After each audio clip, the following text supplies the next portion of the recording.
Kita satu dalam doa. Bapa dalam surga, Bapa yang memiliki langit dan bumi, Bapa yang menciptakan segala sesuatu dari yang tidak ada menjadi ada. Begitu kuat firman-Mu Tuhan. Kami ucap syukur karena Tuhan menciptakan kami. Kami tidak dapat membayangkan jika kami tidak ada di dunia ini. Jiwa kami sungguh-sungguh milik Tuhan. Hidup kami sungguh-sungguh milik Tuhan. Karena itu kami mau menyerahkan diri kepada Tuhan untuk semakin mengenal Tuhan dengan firman-Mu. Kedalaman firman Tuhan tidak dapat kami mengerti. Karena itu Roh Kudus, kiranya Engkau yang membuka mata hati kami. Pimpin hati kami Tuhan, pikiran kami supaya semakin dibentuk oleh Tuhan. Kami boleh semakin bertumbuh. Dan kami boleh semakin berjalan sesuai dengan kehendak Tuhan. Sehingga rencana Tuhan bagi kami masing-masing pribadi boleh terlaksana. Dengan demikian kemuliaan Tuhan boleh semakin terpancar. Orang boleh semakin melihat siapakah Tuhan kami melalui kesaksian hidup kami. Berkati jam ke depan Tuhan, di dalam nama Yesus, Allah di atas segala Allah, nama yang berkuasa di atas segala nama, kami sudah berdoa mengucap syukur. Amin. Silakan duduk Bapak Ibu. Boleh bantu cek ini dulu. Saya arahinnya ke oke. Iya, selamat pagi Bapak Ibu sekalian, Shalom. Sebelumnya saya mohon maaf, saya salah jam kebaktian. Saya pikir jam 9. Jadi saya tadi sudah tenang-tenang jam 8 lewat. Kemudian PRD baru mau WhatsApp saya, apakah kesasar? Oh enggak, saya santai. Aduh maaf sekali. Tapi puji Tuhan, hari Minggu semua orang kayaknya lebih banyak ke Sudirman untuk Car Free Day. Jadinya dari arah rumah saya di Blok A ke sini sangat lancar, puji Tuhan. Perkenalkan, nama saya Alda Syahaan. Namanya tidak sesuai dengan KTP karena itu nama panggilan. Saya berjemaat di GPIB Fata dekat Pasaraya Blok M. Tapi Tuhan membukakan saya tempat untuk pelayanan di mana-mana.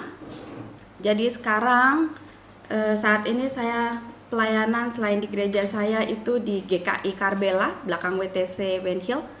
Kemudian juga di JIBC Kemang, itu Jakarta International Baptist Church. Anggota jemaat adalah WNA dan WNI. Dan dulu saya terpanggil oleh Tuhan setelah menerima Kristus. Tuhan menempatkan saya di pelayanan musik dan saya bertumbuh banyak hal di dalam musik dan mengenal Tuhan. Kemudian Tuhan panggil saya, akhirnya saya lanjut kuliah di Singapore Bible College. Saya ambil jurusan mayor piano dan kemudian memang begitu Tuhan ya, udah bukain satu baru bukain lagi dan ketika awal kuliah saya pikir oh ya saya balik lagi ke gereja pelayanan seperti dulu. Taunya enggak, Tuhan bilang kamu ke misi. Akhirnya selesai kuliah saya join organisasi misi namanya SIM, Serving in Mission. Jadi sejak saya selesai kuliah kemarin 2018 saya join dengan organisasi misi ini. Dan Januari 20 saya ditempatkan di Toraja, jadi kerjasama gitu. Saya mengajar di IAKN, Institut Agama Kristen Negeri di bawah Departemen Agama. Saya mengajar selama 3,5 tahun di sana di program studi musik gereja. Jadi saya baru balik ke Jakarta Juli kemarin. Dan sekarang saya bersama dengan Bapak Ibu, semoga kita bisa bertumbuh bersama-sama dengan apa yang sudah Tuhan bukakan kepada saya melalui puji-pujian. Ya, jadi saya aktifkan saja ini ya. Wrong.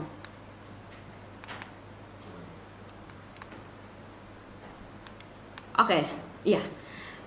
Bapak Ibu, buku ini The Purpose Driven Church karya Rick Warren, mungkin ada yang pernah membaca. Karena kalau nggak salah udah diterbitkan dalam bahasa Indonesia. Tapi kalau nggak ya bahasa Inggrisnya juga lumayan simple. Ada pertanyaan yang sangat menarik ketika di dalam babnya yang kelima. Ini kita coba menjawabnya dalam hati. gitu ya. Mengapa kita yang kalimat pertama, mengapa ada gereja? Kita udah tahu ya, gereja bukan gedung tapi orangnya. Terus kita gimana bisa menjadi gereja? Yang harus kita lakukan apa? Caranya gimana? Biarin menjadi pertanyaan yang boleh membangun kita untuk menggerakkan gereja. Driven church, gerak ya. Seperti mobil driver, digerakin terus. Bagaimana kita menjadi gereja yang terus bergerak?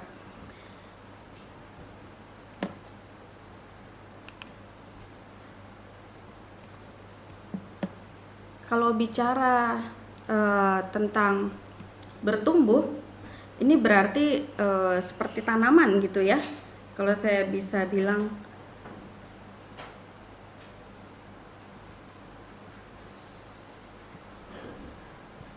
Bapak Ibu, ada seperti ini, iman yang bertumbuh mulai dari biji sampai bisa jadi tanaman. Ada proses ya, begitu. Nah, sekarang kalau iman yang bertumbuh kita bisa lihat dari Efesus 4. Bapak Ibu mungkin silahkan buka, tapi memang saya juga akan tampilkan di slide. Ketika Anda membuka bisa menggarisbawahi yang saya tebalkan gitu ya. Kita akan baca sama-sama. Yang sudah menemukan silakan, yang membaca di slide silakan. Saya akan bacakan bagi Anda semua. Sebab itu aku menasihatkan kamu, Paulus ya. Aku orang yang dipenjarakan karena Tuhan, supaya hidupmu sebagai orang-orang yang telah dipanggil berpadanan dengan panggilan itu.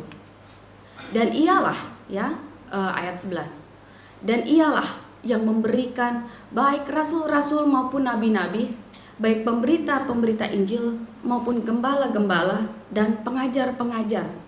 Ini berarti ada 4 ya. Rasul, nabi, pemberita Injil, gembala, pengajar. 5. Fungsinya apa? Untuk memperlengkapi orang-orang kudus. Berarti orang-orang yang sudah dikuduskan oleh Tuhan dalam Kristus bagi pekerjaan pelayanan. Untuk apa? Bagi pembangunan tubuh Kristus, sampai kita semua telah mencapai kesatuan iman dan pengetahuan yang benar tentang anak Allah, kedewasaan penuh dan tingkat pertumbuhan yang sesuai dengan kepenuhan Kristus, sehingga kita bukan lagi anak-anak yang diombang-ambingkan oleh rupa-rupa angin pengajaran, oleh permainan palsu manusia dalam kelicikan mereka yang menyesatkan, tetapi dengan teguh berpegang kepada kebenaran di dalam kasih kita, bertumbuh di dalam segala hal ke arah Dia, Kristus yang adalah kepala.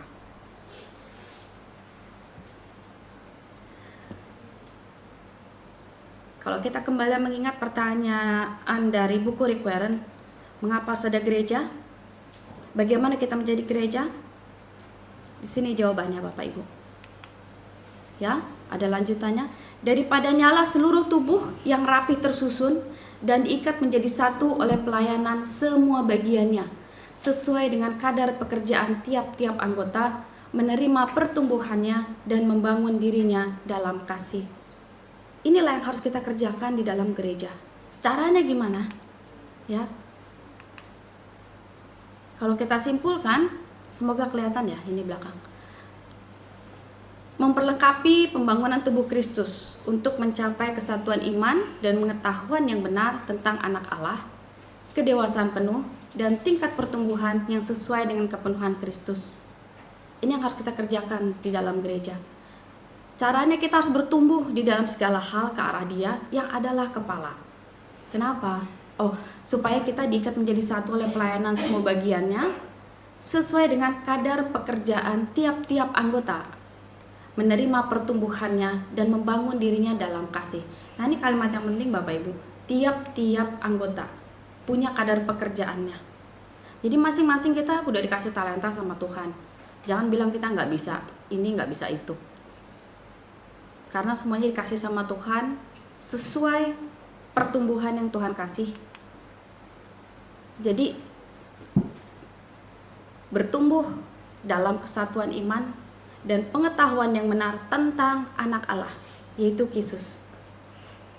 Jadi kesatuan iman, kita harus bertobat dulu sama-sama di dalam Kristus. Kalau enggak akan bisa. kita nggak akan nyatu imannya. Dan kemudian kita harus memiliki pengetahuan yang benar tentang anak Allah. Hati-hati, Alkitab sudah mengingatkan, banyak pengajar sesat. Walaupun mereka berdiri di mimbar, kita harus awas. Supaya kita mencapai kedewasaan penuh untuk pembangunan tubuh Kristus sesuai dengan kadar pekerjaan masing-masing.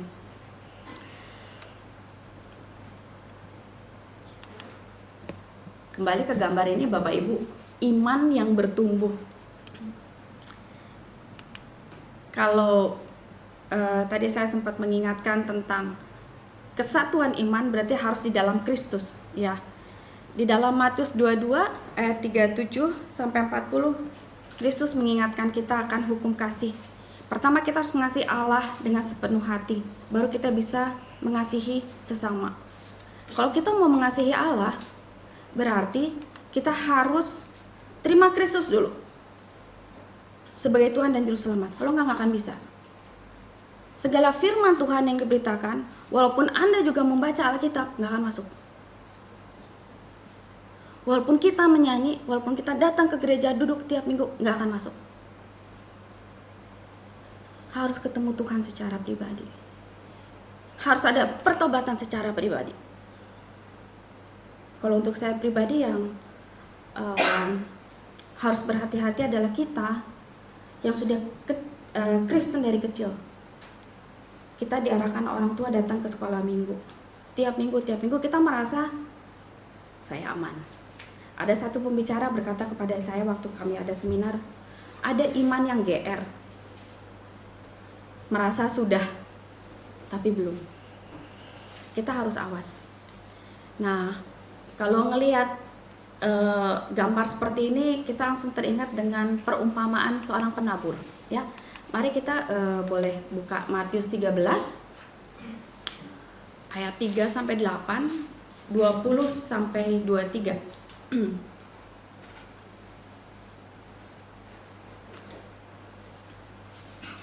Boleh ada yang membacakan? Ada dua orang yang membacakan ya. 1, 3 sampai 8, lalu yang satu lagi 20 sampai 23. Mungkin ayat 3 sampai 8 salah seorang dari sisi kanan saya. Kemudian yang ayat 20 sampai 23 salah seorang dari sisi kiri saya.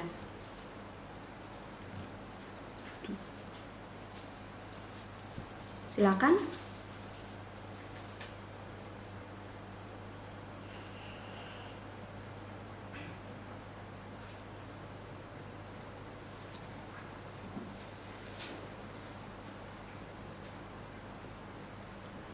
Matius 13 ayat 3 sampai 8. Ya.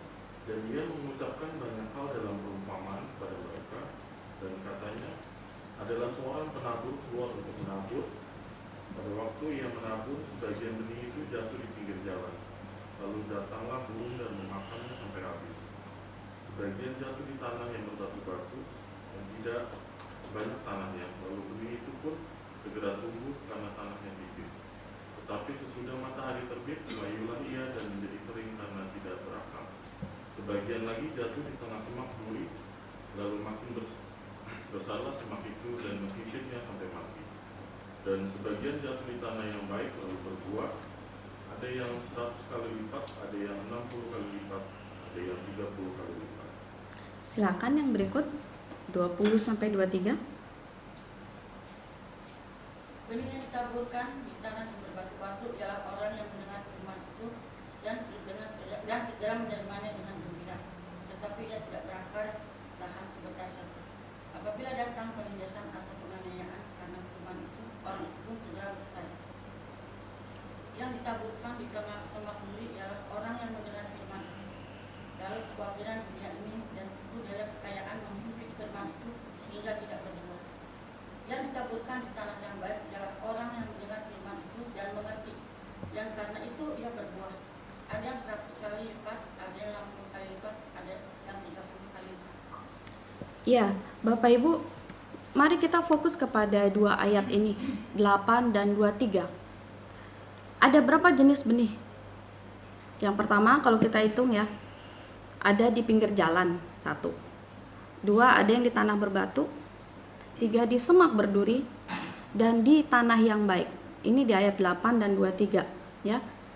Nah, inilah hanya satu benih. Hanya satu. Inilah benih iman yang bertumbuh. Hanya satu jenis. Hanya satu jenis benih iman yang bertumbuh mencapai pengetahuan yang benar tentang Kristus demi pembangunan kesatuan tubuh Kristus. Saya akan coba paralelkan benih tanaman yang berproses menjadi tanaman dengan benih iman kita, sehingga kita menjadi dewasa di dalam iman. Istilahnya itu germination ya, jadi dari biji menjadi kecambah, kemudian dia berubah seperti itu. Yang pertama itu disebut imbibition. Ini berarti proses pertumbuhan awal biji, Bapak Ibu ya, bisa lihat gambarnya di situ. Dia membentuk akar untuk menopang pertumbuhan. Nah, kalau saya ingin paralelkan dengan pertumbuhan iman kita, berarti ini setelah kita terima Kristus, berarti sudah bertobat ya, sudah lahir baru. Nah, di sini kita ada kehausan akan kebenaran firman Tuhan. Pertobatan saya nggak terlalu heboh yang penangis apa gimana gitu. Ada orang yang kayak begitu. Saya malah nggak inget kapan saya bertobatnya. Tapi waktu itu ada satu tante saya, dia bilang, "Tante percaya kamu udah lahir baru karena kamu beda. Orang lain lihat." Itu kesaksian hidup. Ketika kita sudah terima Kristus, Roh Kudus ada di dalam hati kita dan dia merubah hidup kita. Jadi kita refleksi terus, saya sudah terima Kristus belum secara pribadi? Awal pembentukan akar iman, akar baru kebentuk. Yang kedua adalah respiration. Di sini bagaimana memulai ada enzim ya. Di sini tanaman ini mulai mau bertumbuh. Berarti kalau di dalam kehidupan kita mau beradaptasi nih. Karena sudah haus akan firman Tuhan, kita mau adaptasi hidup sebagai anak Allah. Salah satu pembicara bilang gini, ketika kita terima Kristus, maka kita seperti menerima warga kenegaraan yang baru. Kalau misalnya kita sekarang Indonesia, kemudian pindah ke warga negaraan, nah ini kita harus lepas semuanya. Hak istimewa. Jadi kayak dulu waktu saya dapat visa student waktu di Singapura, misalnya saya dapat keistimewaan berbagai hal, tapi ketika visa itu sudah tidak berlaku, saya udah nggak dapet gitu. Jadi ketika kita terima Kristus, kita dapat kewarganegaraan yang baru. Kita harus adaptasi sebagai warga kerajaan Allah di situ. Nah, yang ketiga adalah cell division. Di sini benih itu bertumbuh sehingga dia semakin kuat ya. Gambar yang keempat, akarnya makin besar dan dia makin tumbuh sedikit. Ini istilahnya kita pertumbuhan akar iman. Kita semakin menguat karena firman Tuhan dengan segala kebenaran yang sudah kita dengar. Karena kita juga ada beradaptasi sebagai kehidupan anak Allah. Dan kemudian shoots, di sini sudah mulai ada yang kelihatan di luar tanah. Apakah itu daunnya atau apa? Ya. Nah, di sini sudah ada pembentukan iman, disebutnya young Christian, ya. Nah, ini waktu di awal ada Paulus menyebutkan kamu adalah bayi. Itu yang di awal. Tapi udah lama-lama istilahnya dalam pertumbuhan seperti pertumbuhan fisik kita udah remaja istilahnya ya, udah nggak anak-anak lagi. Dan yang terakhir adalah photomorgenesis. Ini dia terus bertumbuh, ya, terus bertumbuh dan akhirnya siap dituai. Nah, ini yang diingatkan di ayat Matius 28 ayat 19 sampai 20. Mungkin udah berkali-kali kita baca ini ya. Tapi mengingat kembali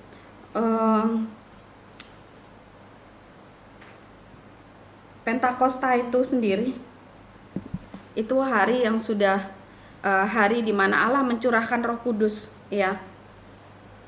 Berarti kita sudah disadarkan akan dosa-dosa kita, akhirnya hidup diperbaharui dan pada akhirnya ada karunia yang dititipkan pada kita. Terus ngapain?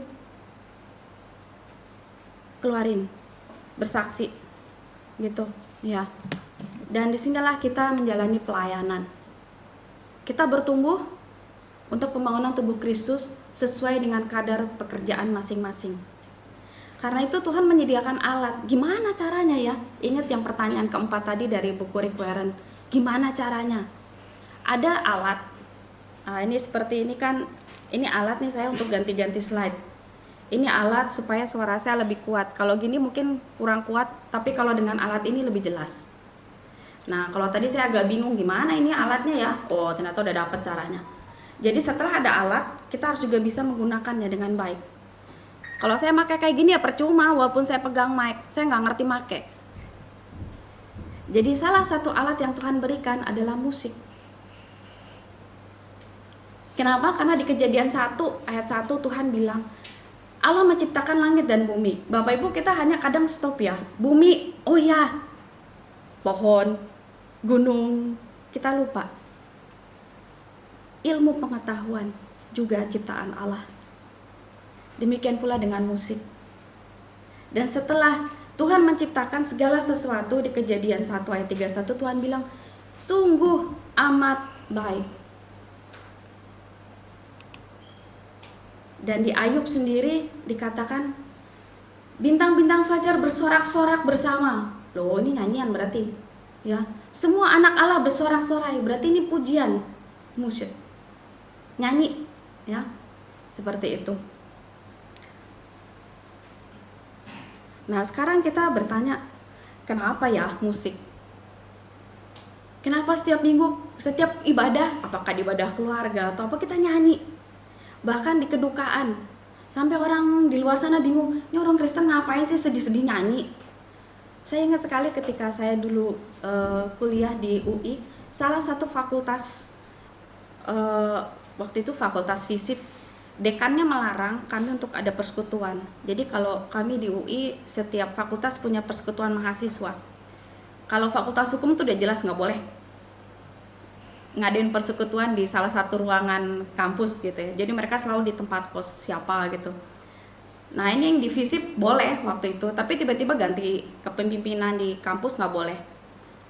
Salah satu alasannya adalah dibilang, kalian sih nyanyi-nyanyi kayak di gereja aja, mau pindahin gereja. Loh, bukan itu. No. Ya. Musik bisa mengkomunikasikan segala hal dengan cara yang menyenangkan. Ingat tadi Bapak Ibu ketika nyanyi gimana? Dengan adanya musik gimana? Dan ini ada partisipasi. Misalnya seperti band, nggak main sendiri. Ya, gitu. Walaupun tadi ada worship leader dengan satu pemusik, itu berarti berpartisipasi berdua. Berarti semakin banyak anak Allah yang terlibat dalam pelayanan. Kita semakin menjalankan kadar pelayanan kita masing-masing. Seperti itu. Dan kita mengembalikan kenangan masa lalu. Memori, kau membuka. Itu aja udah lagu yang mengatakan dengan nyanyian, memori kita ke bawah. Ya. Nah, ini memori apa? Memori berjalan bersama Tuhan.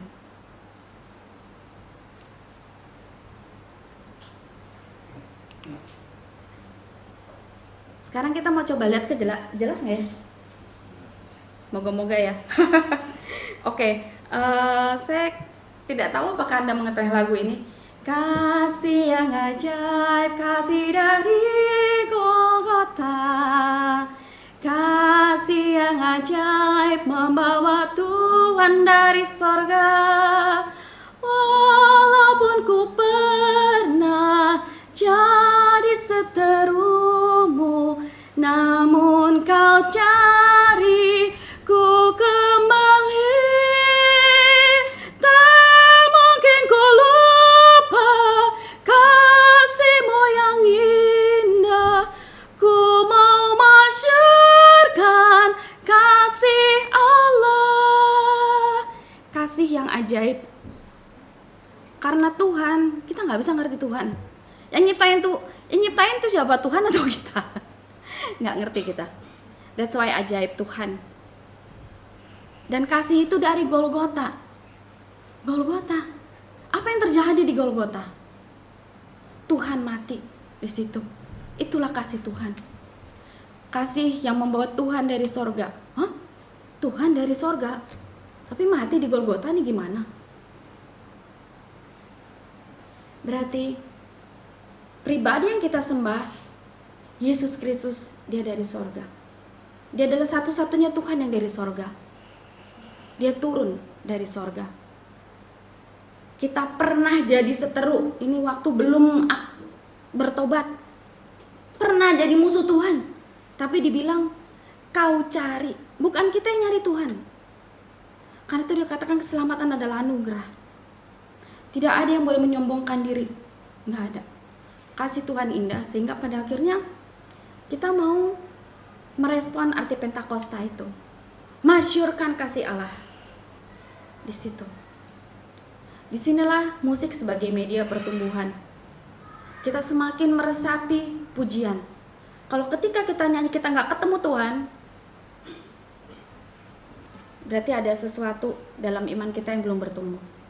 Bukan salah lagunya, tapi ada juga lagu yang kurang tepat ya. Ini saya kita melihat beberapa lagu supaya kita bisa menggali bersama-sama. Ya, bagaimana lagu ini bisa mengantarkan saya untuk bertumbuh sama Tuhan. Seperti itu.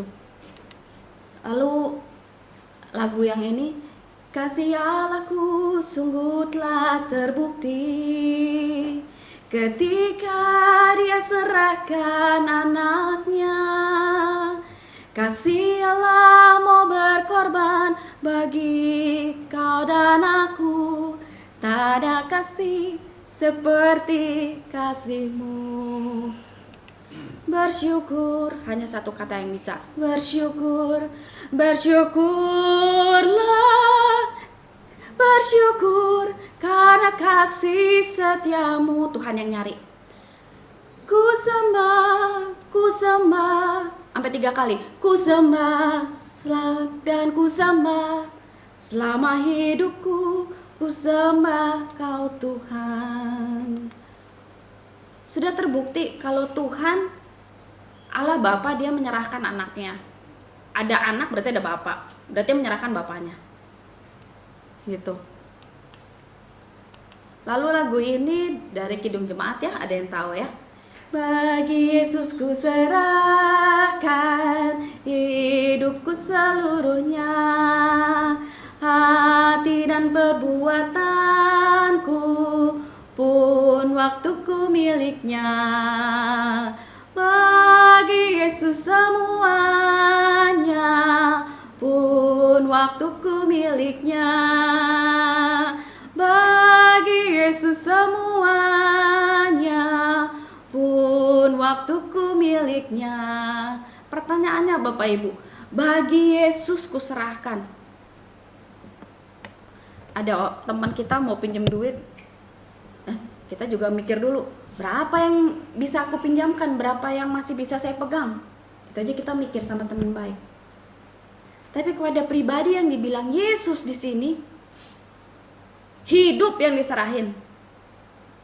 Kok bisa ya? Menyerahkan hidup loh. Karena itu di hukum kasih diingetin. Kasihi Tuhan Allahmu sepenuh hatimu. Susah.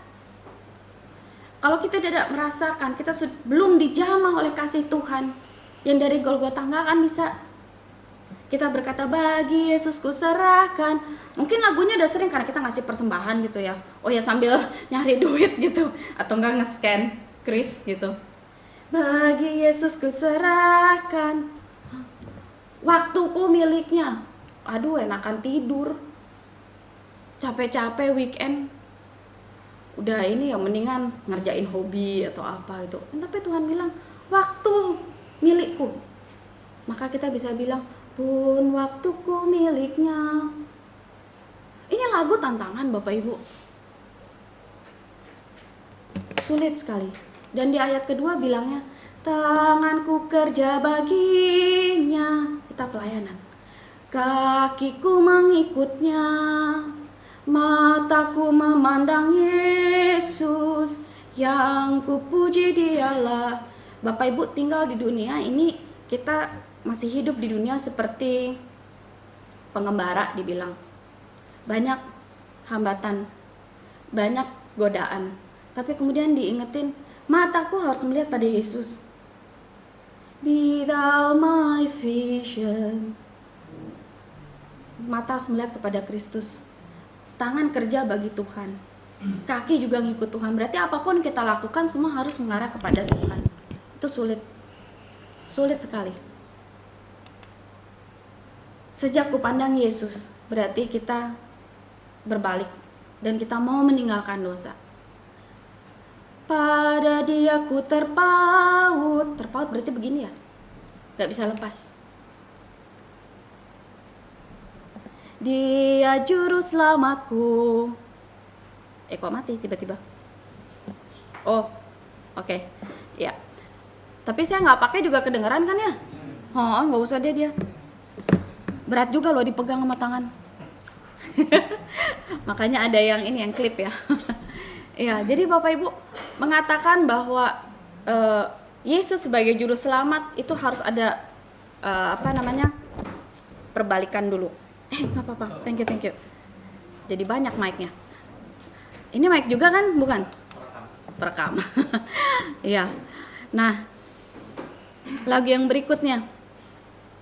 Dihapuskan dosaku hanya oleh darah Yesus. Dari kalimat pertama kita sudah ditantang Bapak Ibu. Dihapuskan dosaku. Banyak orang gak yakin loh dosanya dihapus. Malah bertanya. Saya pernah melakukan kesalahan. Sampai kesalahan ketika saya waktu dulu kuliah. Apa yang saya minta sama Tuhan tuh dikasih. Kemudian saya sia-siakan. Saya minta ampun sama Tuhan. Saya minta ampun berkali-kali sampai nangis-nangis. Sampai akhirnya saya dengar suara Tuhan. Udah, aku tuh udah ngampunin, udah. Disitulah saya mengalami yang disebut oleh Alkitab. Damai sejahtera Tuhan melampaui segala akal.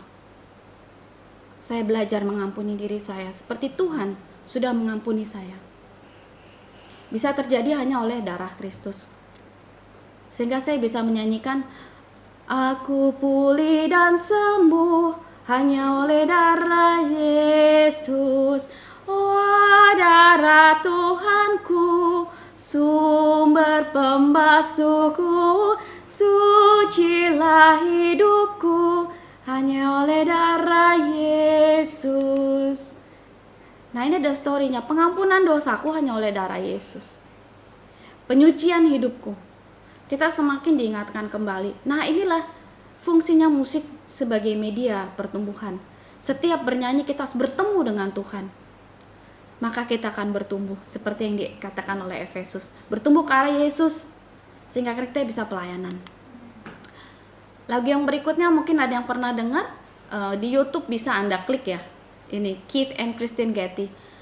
Yang saya dengar adalah mereka bersama kayak Chris Tomlin atau Matt Redman, mereka berusaha menciptakan lagu kontemporer.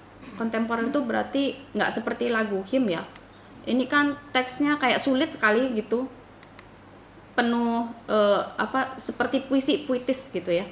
Nah, tapi kalau misalnya seperti ini, dia memakai kata-kata sehari-hari yang kita langsung bisa cerna seperti itu ya. When I fear my faith will fail, Christ will hold me fast. Ya, fastnya bukan cepet ya, tapi seperti safety belt dikencengin. Nah, gitu. Jadi ketika saya takut bahwa iman saya akan goyah, dalam ketakutan saya Tuhan yang pegang, gitu ya. Ketika ada godaan, Tuhan yang pegang. I could never keep my hold. Saya nggak bisa pegang. Through life's fearful path. Ini hidup menyeramkan karena godaan gitu ya. Banyak sekali gitu ya. For my life is often cold. Kita lagi kering nih untuk mengasihi Tuhan. Karena kita lagi ada keberdosaan yang kita jalankan. He must hold me fast. He will hold me fast. Ungkapan iman diucapkan lagi. He will hold me fast. For my Savior loves me so. Diucapin lagi. He will hold me fast. bertemu dengan Tuhan, bahwa dikala kita ketakutan, kita khawatir, percaya Tuhan, pegang. Gimana caranya? Kapan bisa mengalami? Waktunya Tuhan. Lalu masih dari lagunya Keith and Kristen Getty, The Lord is my salvation. Ini udah bait yang ketiga, ya. Jadi dikatakan reach my final day. Kita sudah tidak punya nafas kehidupan. Ini adalah pengharapan kita bahwa Tuhan tidak meninggalkan kita mati, enggak, ya. Tapi dia akan memanggil pulang ke rumah. Bapak Ibu kalau udah capek seharian di luar aktivitas, yang ada pengen ngapain? Tidur, nyampe rumah gitu ya. Rumah, efek yang luar biasa nyaman. Sekarang jiwa kita mau pulang kemana? The Lord is my salvation.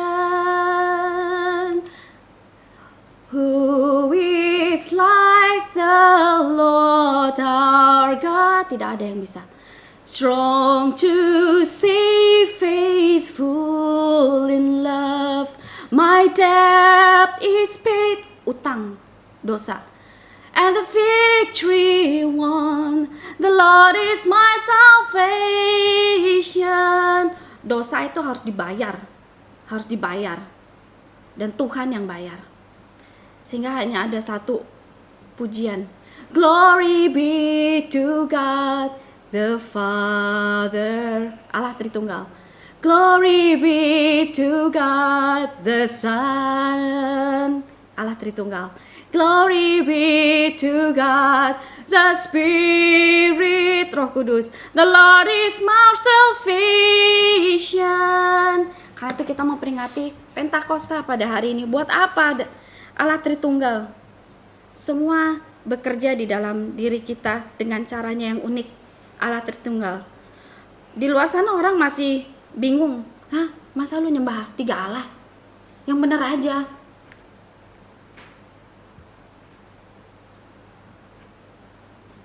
Tapi di atas semuanya, Bapak Ibu, kita harus mengingat kembali bahwa iman kita diawali dengan benih. Benih itu adalah pertemuan pribadi kita dengan Tuhan Yesus. Dan harus diikuti pengakuan pribadi, ya, bahwa Yesus adalah Tuhan dan juru selamat satu-satunya. Who is like the Lord our God? Benih iman harus bertumbuh dewasa ke arah Kristus yang adalah kepala untuk kebangunan tubuh Kristus, bukan untuk diri kita sendiri. Karena itu apa yang kita miliki, kelebihan, dan juga jangan lupa kelemahan. Tuhan kasih kelemahan dalam diri kita masing-masing, ada tujuannya. Saya pernah nggak mau jadi pemusik karena saya takut. Saya punya kelemahan dalam bermusik. Saya nggak mau. Saya tolak.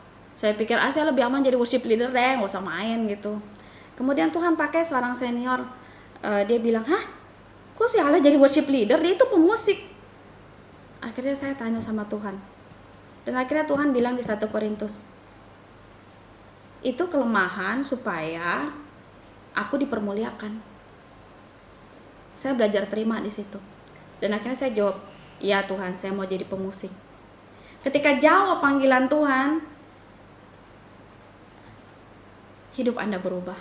Saya melihat dalam diri saya sendiri. Sejak saya jawab iya, perjalanan musik saya berkembang luar biasa. Saya ngajar piano privat. Saya nggak ada pasang iklan, saya nggak ada sebar-sebarin, semuanya datang sendiri. Sampai jadwal saya penuh sampai hari Minggu pun. Apa bukan berkat Tuhan? Musik adalah media yang unik dari Allah supaya kita bertumbuh dalam pengenalan akan Dia. Musik yang dimainkan harus membantu jemaat untuk mengerti kedalaman teks dan akhirnya dapat mengekspresikan iman. Musik itu adalah seni, ya, seni seperti ini yang ada di samping kanan kiri di sini. Ini ada ekspresi, ini adalah karya. Nah, musik adalah ekspresi. Apa yang kita ekspresikan? Iman, ya, dalam bernyanyi. Jadi harus ada pertemuan saat kita bernyanyi dengan Tuhan. Pertumbuhan iman yang sesuai dengan kepenuhan Kristus akan semakin menyiapkan diri kita untuk diutus sesuai dengan kadar pekerjaan yang dipersiapkan Tuhan. Di atas semuanya itu Bapak Ibu harus ada hati yang menyembah. Saya sempat bicara sama Periadi, katanya lagu ini sudah dikenal ya oleh atau belum? Oke, nggak apa-apa, kita nyanyikan sama-sama.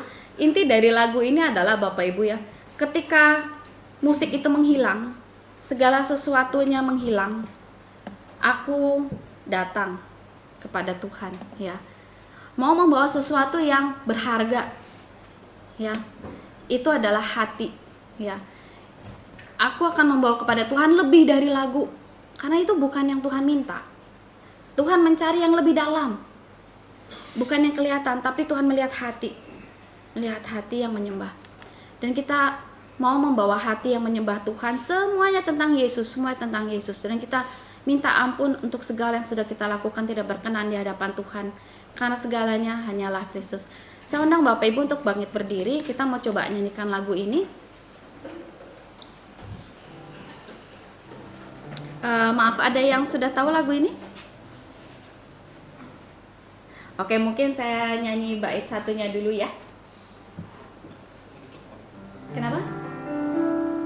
Mainnya di mana? Boleh?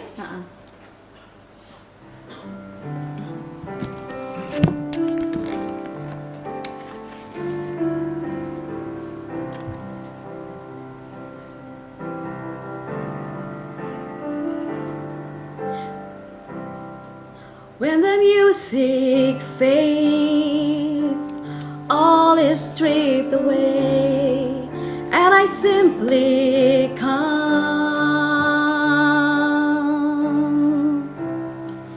longing just to bring something that is earth that will bless your heart. I'll bring you more than a song, for a song in itself is not what you have required. You search much deeper within, through the way things appear. You're looking into my heart. I'm coming back to the heart of worship, and it's all about you. It's all about you, Jesus. I'm sorry, Lord, for the sin I've made it. When it's all about you, it's all about you, Jesus. Bait satu lagi.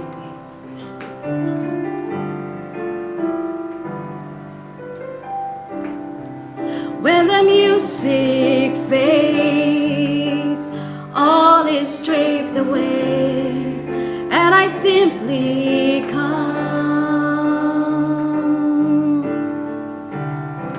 longing just to bring something that is worth, that will bless your heart.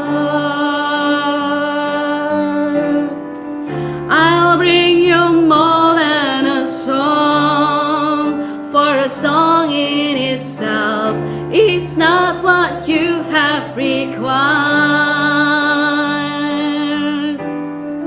You search much deeper within, through the ways things appear. You're looking into my heart.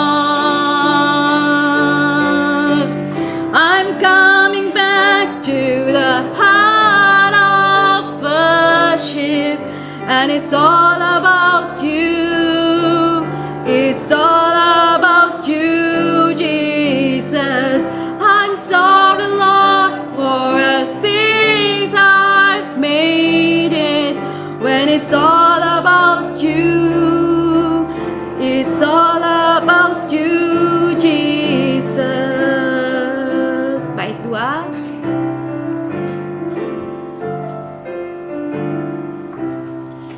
King of endless words, no one could express how much you deserve.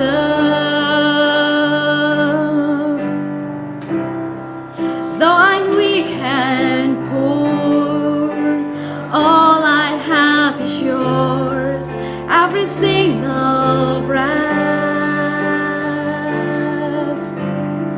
I'll bring you more than a song, for a song in itself is not what you have required.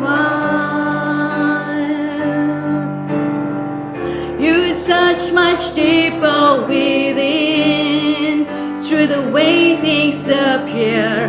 You're looking into my heart. I'm coming back to the heart of worship, and it's all about you. It's all about you, Jesus. I'm sorry, Lord, for the things I've made it. When it's all about you, it's all about you. I'm coming back. I'm coming back to the heart of worship, and it's all about you. It's all about you, Jesus. I'm sorry, Lord, for the thing I've made it. When it's all about you, it's all about you. It's all about you.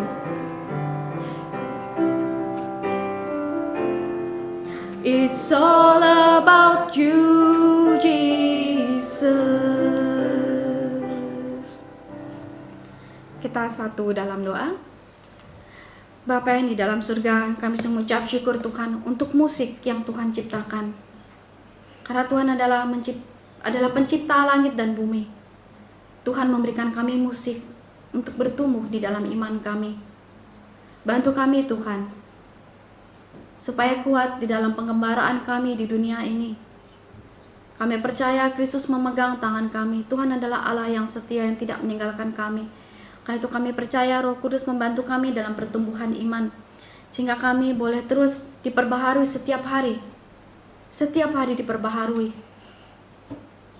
Dan Roh Kudus boleh berkarya dalam hidup kami. Kami boleh semakin siap diutus. Tuhan yang mengajarkan kami bahwa ketika kami bertumbuh, kami memiliki tugas yang Tuhan berikan untuk bersaksi. Apakah bagi umat-Mu atau bagi orang lain di luar sana yang belum kenal Kristus sebagai Tuhan dan Juru Selamat. Pimpin kami Tuhan, supaya kami boleh terus bertumbuh.